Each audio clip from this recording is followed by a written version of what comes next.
Сәлеметсіңдер ме балалар, бұл 3-ші сынып математика пәні 101-ші сабақ өзіңді тексер. Тік бұрышты параллелепипедтің жазбасын әзірле. Дәл осындай жазбаны әзірлеу үшін бізге 3 өлшем қажет. Ұзындығын, биіктігін және енін анықтау керек. Бізге берілген суретте мына қызылмен боялған қабырғалары бұлар ұзындығы болып есептеледі. Яғни барлығының ұзындығы бірдей болады. Келесі өлшем бізде ені.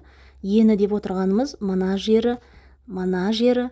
Осы жасылмен боялғандардың барлығының өлшемдері бірдей болады.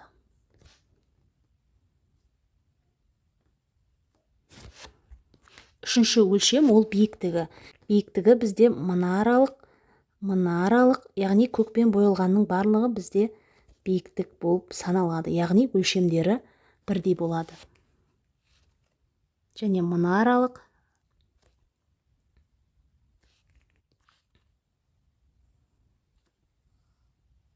Кез келген 3 өлшемді алып жасауға болады. Мысалы, ұзындығын 6 см деп алайық. Қызылмен сызылғанның барлығы бізде ұзындығы болып есептеледі. Яғни барлығы 6 см. Енді жасылмен сызылған ол бізде ені болады. Енін 4 см деп алсақ болады.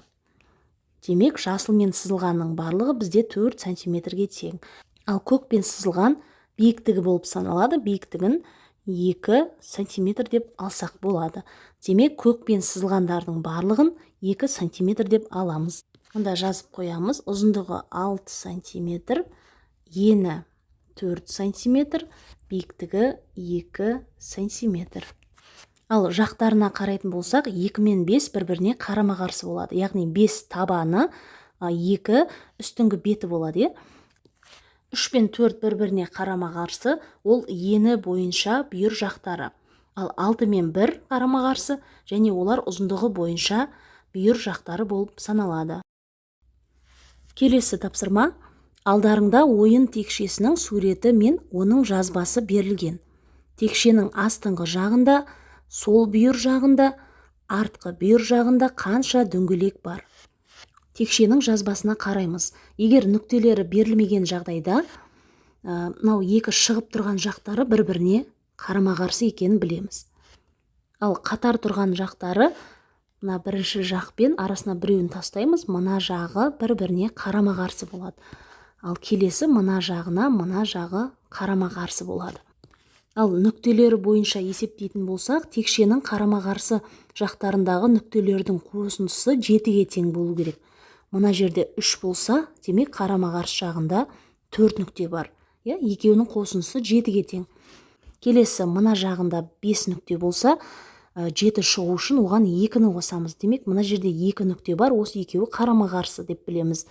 Келесіде мына жағында 1 нүкте болса, 7 шығу үшін 6 нүкте керек. Демек, осы екі жағы бір-біріне қарама-қарсы екенін білеміз. Ал енді текшенің суретіне қараймыз. Бізге үстіңгі жағы берілген, астыңғы жағындағы текшенің нүктелерін табу керек. Демек, үстіңгі жағында 4 нүкте болса, оған 7 шығу үшін астыңғы жағында 3 нүкте болады. Демек, мына жерде 3 нүкте. Бізге оң жақ бүйірі берілген 1 нүкте, ал сол жақ бүйір жағын анықтау үшін бірге 6-ны қосамыз. Сонда 7 болады. Демек, сол бүйір жағында 6 нүкте болады екен. Келесі артқы бүйір жағында қанша дөңгелек бар дейді. Бізге алдыңғы жағы берілген, яғни 2 нүкте, демек 7 шығу үшін артқы нүктесі 5 болады екен. 5 нүкте. 5 нүкте. Келесі тапсырма. Жазбадан бірдей қабырғаларды тауып атауын жаз. Онда тік төртбұрыштардың нешеу екенін анықта. Жазбаға қараймыз. А мен Б қабырғасы. Жазамыз. А, Б қабырғасы тең Д мен С қабырғасы. Ол да бірдей. Д, С қабырғасына. Және Е, Т қабырғасы. Е, Т қабырғасы. Келесі Л, О қабырғасы. Тең Л, О қабырғасы. Келесі М, Н қабырғасы.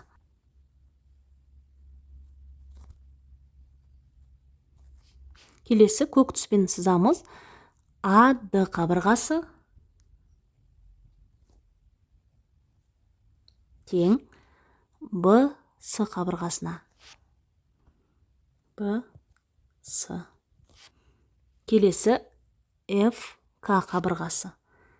Ф, К. Е, Л.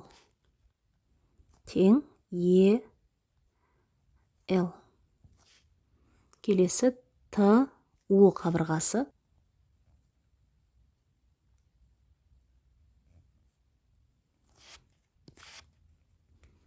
Ең соңғысы Р, Пи қабырғасы. Р, Пи. Келесі бірдей қабырғалары олар Д, Е. Д, Е. Тең С, Т.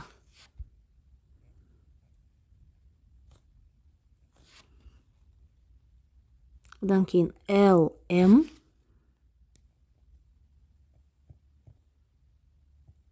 Келесі О, Н. Одан кейін Е, Ф.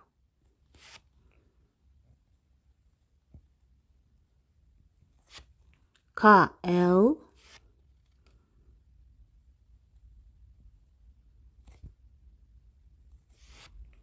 Т, Р.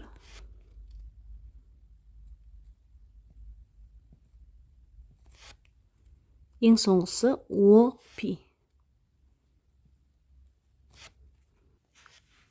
Онда тік төртбұрыштардың нешеу екенін анықта.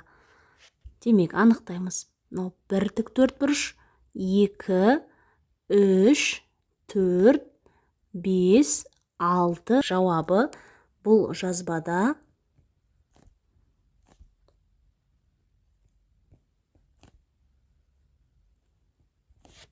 6 тік төртбұрыш бар.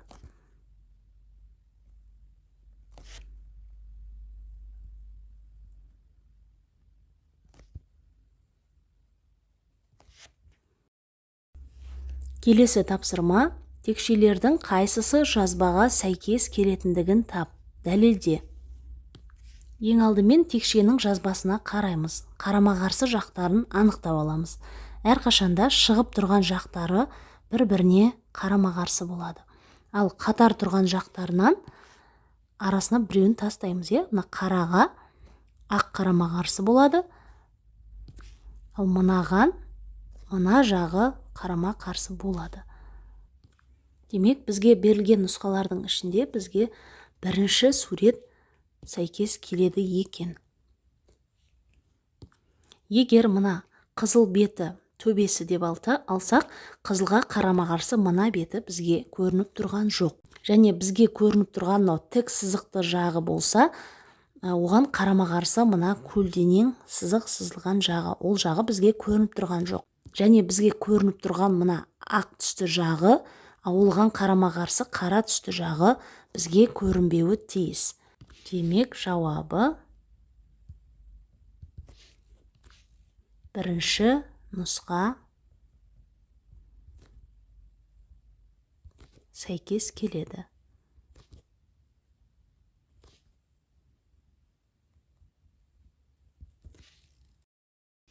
Келесі тапсырма, жазбаға нүктелердің суретін сал. Әртүрлі нұсқаны қарастыруға болады. Мысалы, мына жағында 3 нүкте бар деп есептесек, бұл жағына қарама-қарсы мына жағы болады. Бұл жерде 4 нүкте болады. Екеуінің қосындысы 7-ге тең болды. Келесі, мына жағында 2 нүкте бар деп есептесем, бұл жағына қарама-қарсы мына жағы болады. Бұл жерде демек 5 нүкте болады. 5 нүкте. Екеуінің қосындысы 7-ге тең болды. Келесі бізде қандай сандар қалды? 1 қалды. Мына жағында бір нүкте бар десек, оған қарама-қарсы жағында демек 6 нүкте болады. 1, 2, 3, 4, 5, 6. Осылай өздерің әртүрлі нұсқаларды қарастырып, нүктелердің суретін салуға болады. Келесі тапсырма: қателерді тап. Талғат осы текшенің асты мен үстін таңдап алды. Астында қандай түс болуы тиіс екендігін анықта. Ең алдымен текшенің жазбасына қараймыз. Шығып тұрған жақтары бір-біріне қарама-қарсы болады. Ал қатар тұрған жақтарынан арасынан біреуін тастаймыз. Мынаған мынау қарама-қарсы, келесі мына жағына мына жасыл жағы қарама-қарсы болады. Демек, үсті көк деп алсақ, асты сары. Дұрыс, е? Егер үсті күлгін түсті болса, күлгінге қарама-қарсы мына түс болуы керек. Мұнда жасыл тұр, демек ауысып кеткен. Ал керісінше жасыл мен мынау қызғылт түсті бір-біріне қарама-қарсы болуы керек. Яғни мына екеуінің орындары ауысып кеткен. Өзіміз бояп қойсақ болады. Мынаны қызғылт түстіге ауыстырамыз.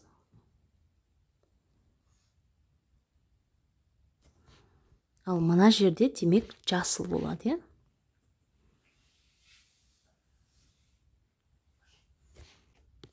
Міне балалар, осымен бүгінгі сабақ аяқталды. Сабақ түсінікті болса, міндетті түрде осы видеоға лайк басып, каналға тіркеліп алуды ұмытпаңдар. Келесі сабақтарда кездескенше.